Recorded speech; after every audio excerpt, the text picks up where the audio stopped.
अपक्ष उमेदवार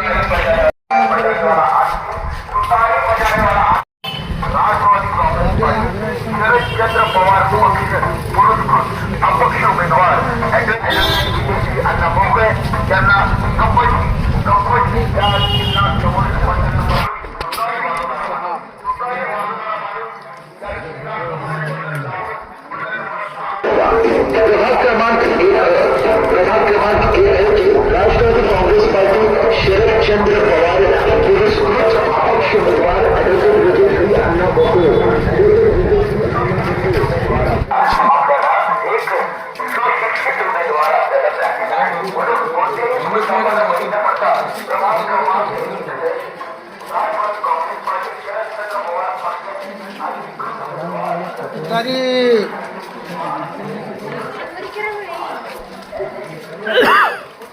मध्ये पाणी व्यवस्थित होतं, ते लोक जनता पाणी ती पेत होती.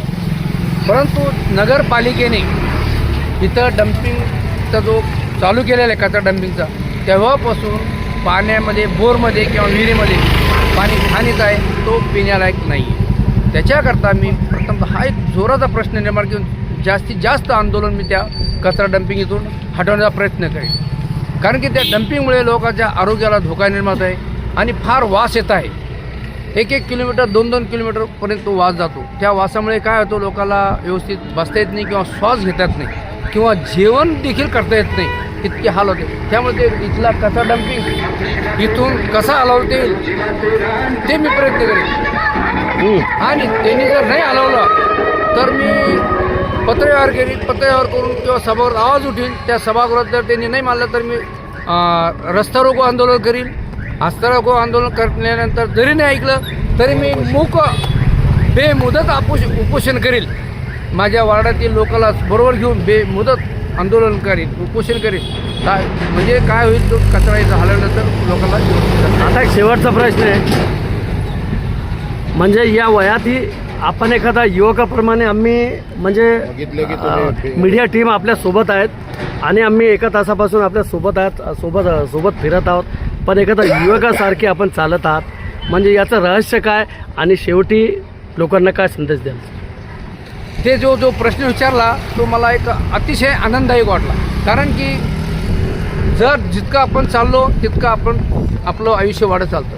आणि मी जे चालू आहे 1-2 ते जवळ तुम्ही पाहता ते विचारलं का हे जे वार्डातली किंवा प्रभागातली जी दयनीय अवस्था आहे, रस्त्याची, पाण्याची, कचऱ्याची, बेरोजगारीची, मी निवडून आल्यानंतर हे पूर्णपणे मिटवण्याचा प्रयत्न करेन. त्यासाठी मी जास्तीत जास्त चालतो आणि लोकांना मी ती प्रेरणा देतो का बा आपण काय करा, एकतर सकाळी लवकर उठा, चालत फिरा किंवा काही उद्योगधंदे करा आणि वाईट सवयी सोडून द्या. चांगल्या मार्गे लागा, शिक्षणाच्या मार्गे लागा, शिक्षण घ्या आणि चांगले उद्योग व्यवसाय करा. हे मी त्यांना आपली निशाणी आणि प्रभाग नंबर सांगा आणि बटन नंबर. माझं नाव आहे शेख अयूब उस्मान. मी राष्ट्रवादी काँग्रेस पार्टी शरदचंद्र पवार ह्या पक्षावर उभा आहे. माझा वार्ड आहे हर्सूल प्रभाग 1, ह्यामध्ये ड आणि नंबर आहे 6. माझी निशाणी आहे तुतारी वाजवणारा माणूस. यावर मतदान करून विजय करा. आणि जनतेला एक मी विनंती करतो, एक संदेश देतो की मला मी सुशिक्षित आहे, उच्च शिक्षित आहे आणि त्याचा फायदा आपण माझ्याकडून. आज प्रचाराचा म्हणजे शेवटचा रविवार आहे आणि अंतिम टप्पा आहे. अंतिम टप्प्यात आपला प्रचार कसं चाललेला आहे आणि आपण युवकासाठी म्हणजे एक प्रेरणादायक, म्हणजे एक आपण उच्च शिक्षित आहात, म्हणजे काय करणार आपण युवकासाठी? प्रथमतः मी आपले अभिनंदन मानतो किंवा धन्यवाद देतो. तुम्ही माझ्या इथं आलात माझ्या प्रचार फेरीमध्ये. आम्ही डोर टू डोर प्रचार करत आहोत, तरी तुम्ही इथं आलात आणि 1 ते 1.5 तास आमच्याबरोबर तुम्ही हिंडत आहात. त्याबद्दल मला तुमच्याबद्दल खूप आनंद वाटतो आहे. आणि विशेष म्हणजे जे तुम्ही मला विचारलं आहे उच्च शिक्षित आहात, तुम्ही प्रचार काय करणार नंतर मिळणार, तर मी काय करणार उच्च शिक्षित असल्यामुळे जास्तीत जास्त शिक्षणावर जास्त भर देणार आहे.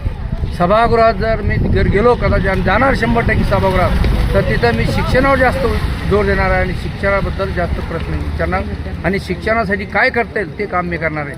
आणि जास्तीत जास्त विद्यार्थ्यांना वेगळ्या मार्गाने जाण्यापासून रोखणार, त्यांना एक हे करणार, शिक्षणाबद्दल शिकल्याने काय होणार ही जास्तीत जास्त मी हे करणार आहे. विशेष म्हणजे जे विद्यार्थी शिकत नाही त्यांना मी शिक्षणाची गोडी काय आहे त्यांना समजून सांगणार आहे. शिक्षणाकडे कसं त्यांना वाढायचं आहे, शिक्षणाकडे त्यांचा ओघ कसा वाढेल हे मी काम करणार आहे. बाबासाहेबांनी सांगितलेलं आहे शिक्षण हे वाघिणीचे दूध आहे आणि जो पितो तो गुरगुरल्याशिवाय राहत नाही. यासाठी आपण युवतीसाठी महिलांसाठी शिक्षणासाठी आपण कोणते वेगळे काम करणार आहे? प्रथमतः बाबासाहेबांनी एक संदेश दिलेला आहे, वाघीणचं हे दूध हे माणसाचं फार मोठं जीवन बदलते त्याने आणि जो दूध पिईल तो फार मोठा होईल. आणि शिक्षण म्हणजे माणसाला अंतिम टप्प्यापर्यंत म्हणजे फार उंचपर्यंत नेऊ शकतो. जसं महात्मा फुलेंनी सावित्रीबाईंनी लोकांना एकत्र केलं, शिक्षणाची त्यांना वाटचाल करून दिली, त्यांना शिकवण्याचं त्यांना प्रेरित केलं, त्या पद्धतीने मी देखील तसं करणार आहे. शिक्षण हा आपल्या विद्यार्थ्यांचं चांगलं जीवन घडवेल, चांगलं सुशिक्षित होतील पुढे हे मी त्यांना. महिलांसाठी आणि युवकांसाठी रोजगारसाठी काय योजना आहे तुमच्याकडे? जनतेला मी एक विनंती करेन की जनतेने मला जास्तीत जास्त मत देऊन जर विजयी केलं भरघोस मत, तर सभागृहात गेल्यानंतर जे महिला अशिक्षित आहे किंवा बेकार आहे, युवक बेकार आहे, त्यांच्यासाठी मी ज्या ठिकाणी महानगरपालिकेचे जिथं ओपन पेस आहेत किंवा खुल्या जागा असतील महानगरपालिकेच्या, त्या ठिकाणी वार्डातील प्रभागातील जे बेकार युवक आहेत तर त्यांच्यासाठी महानगरपालिका सभागृहात प्रश्न करेल की या खुल्या जागेमध्ये कॉम्प्लेक्स तयार करा, दुकानं तयार करा छोट्या मोठ्या, आणि त्या बेरोजगार युवकांना चालवायला द्या.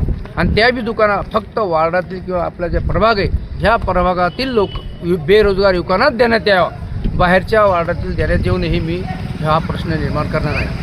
म्हणजे सध्या रस्त्याचे प्रश्न येतले आणि पाण्याचे प्रश्न आहे, म्हणजे त्याबद्दल काय? सर्वात मोठा कचऱ्याचा प्रश्न.